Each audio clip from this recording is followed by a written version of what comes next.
All right, so Steph Curry. Steph Curry was I can't remember what he might have been on the Ringer. He might have been on. He's been doing his rounds. He's been on a couple of different podcasts because he's promoting his documentary, Underrated, which I hear is really good. But when you go on these podcasts, they like to ask you questions, that's going to help create content, man. And one of the biggest questions they ask, man, is if it's not the GOAT debate, it's give me your Mount Rushmore or give me your top five. Now, here's the thing about when you ask a player, especially a player that thinks in his cerebral, who's your give me your starting five. Right. And I'm gonna tell you how the media looks at it, and I'm gonna tell you how players look at it. As soon as you ask a player like Steph Curry, give me your starting five, they're thinking about a starting five that I'm going to put on the floor, and it's got to make sense. Like, I'm thinking about a type of team I want to put on the floor and a type of style of offense that we want to play. Right. So when you ask a person like Steph Curry and he says Magic, Michael, Kobe, Tim Duncan, and Shaq, I mean, you can kind of see where he's going with that, right? Because if I got Magic on the floor, obviously he's going to be my point guard, and what he brings to the table is setting the table. And then you got dominant scorers in Mike and Kobe, and dominant post players in Duncan and Shaq. And by the way, all of those guys has been all team defense and all that, so you get so much with that lineup. So that's what he's thinking, right? And so as a matter of fact, I just gave it away. That's his starting five. That's what he said.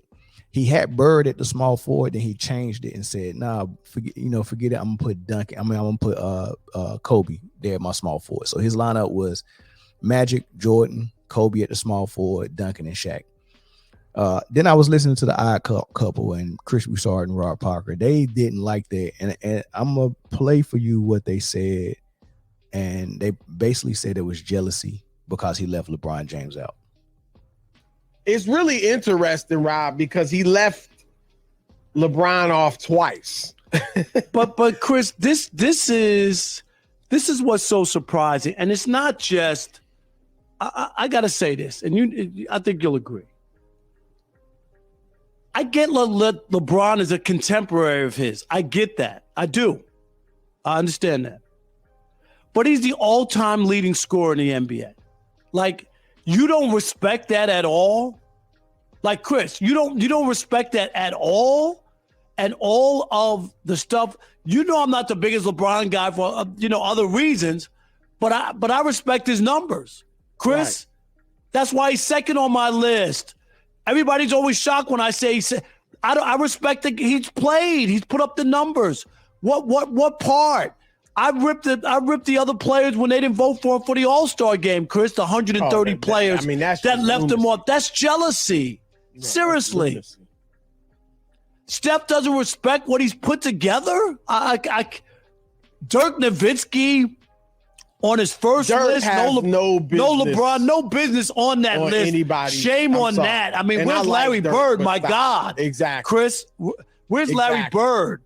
If you're not going with LeBron at the three, you can go with Bird. Or Dr. J. There's a lot before Dirk. And then to leave him off again and put Kobe.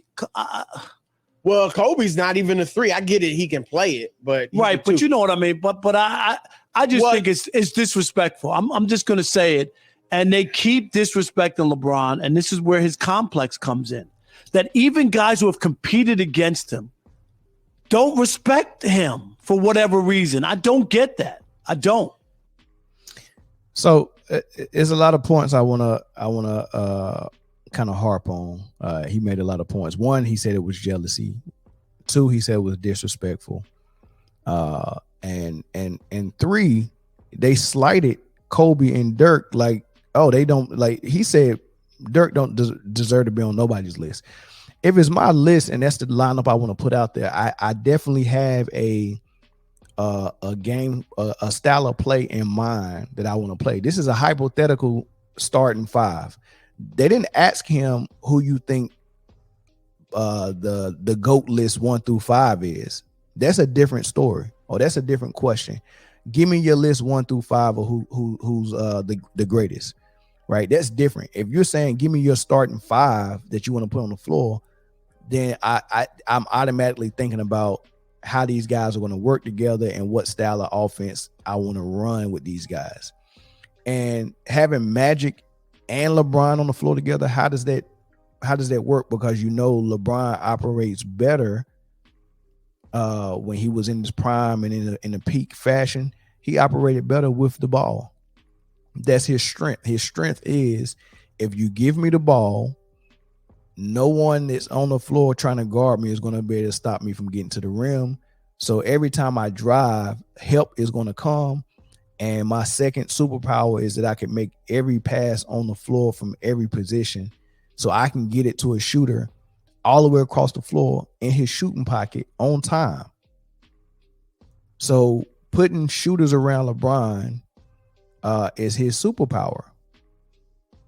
But in this scenario, you got Shaq and Duncan, who both are going to need to be in the post. And then you got Magic, who he's not that valuable if he don't have the ball. So how you going to have Shaq, Duncan, Magic, and LeBron on the same floor? It doesn't work. And that's what guys like Steph Curry is thinking about when they're doing a starting 5. So LeBron gets left off of a lot of starting 5s because in real life, LeBron replaces your point guard.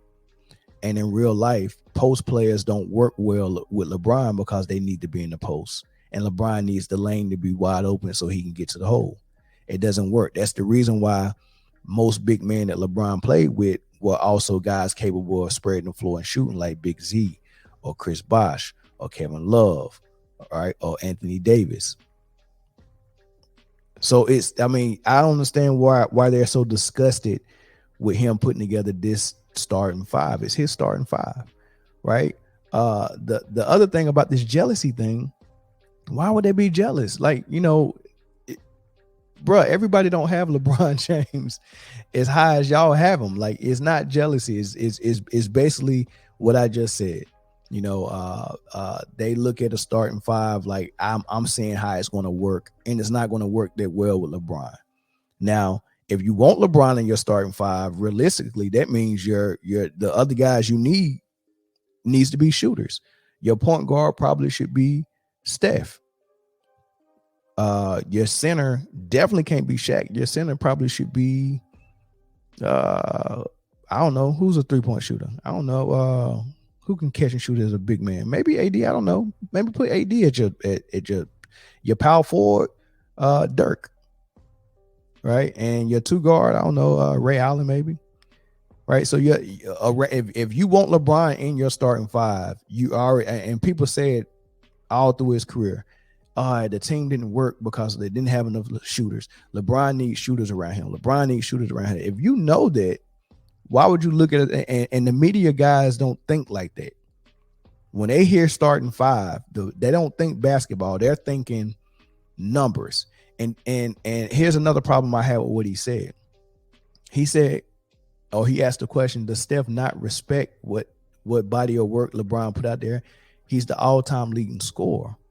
Well, how come there's no outrage for when people was making these top 5s when Kareem was the all-time leading scorer and people would still have Shaq, Hakeem, or guys like that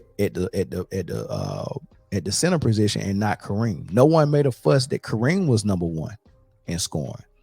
No one made a fuss that Karl Malone was number 2 in scoring, and no one has Karl Malone on the list. They always grabbed Tim Duncan. No one made a fuss that Karl Malone wasn't there. Dirk Nowitzki is in the top 5 in scoring. No one made, you just heard they slighted Dirk. So we're not going down a list of accomplishments and saying that just because you're ranked here and scoring or rebounding or block shots, that you automatically has to go in every player's top 5. That's basically what they're saying. They're saying every player that has a top 5 has to have LeBron in it or Bird. And their reasoning for it is because he's the all-time leading scorer and he put together a great body of work. Well, we're not great. They didn't ask him grade everybody's body of work or grade everybody's all-time stats. No, he said, give me your starting 5 all time.